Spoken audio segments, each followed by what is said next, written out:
Strange things in the dormitory. Both my roommates and I felt something.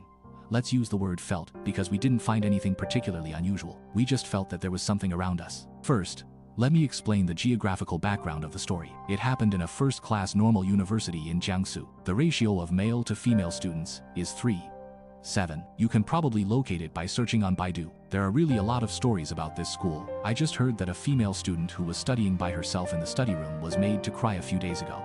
I don't know the specific reason. I only know that she was alone in the study room, and then she started crying for no apparent reason. She is a friend of ours, and we didn't dare to ask too much. However, now she has to go to that study room with several other people. Now, let me tell you what happened in our dormitory. Our dormitory is for 3 people. It used to be a girls' dormitory. The walls were colorful and full of cute decorations.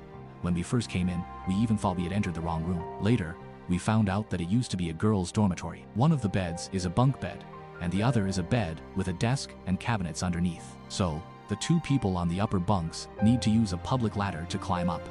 This ladder is like the staircase in a residential building, with 6 steps. Although it is very sturdy, it still makes a creaking sound when you step on it. One night, I suddenly woke up from my sleep.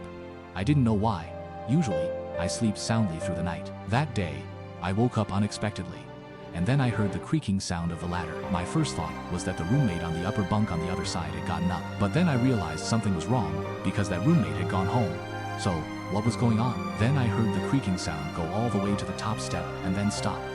I didn't hear the sound of the bedboard either. I just lay there quietly, listening, and didn't dare to move. I was conscious, and my limbs were movable, but I just felt that there was something looking at me. However, I didn't dare to open my eyes. I just waited like that, and then gradually fell asleep. The next day was really funny. The other roommate asked me if I had gotten up in the middle of the night, and leaned over to look at him. He was on the lower bunk. I asked him what he meant.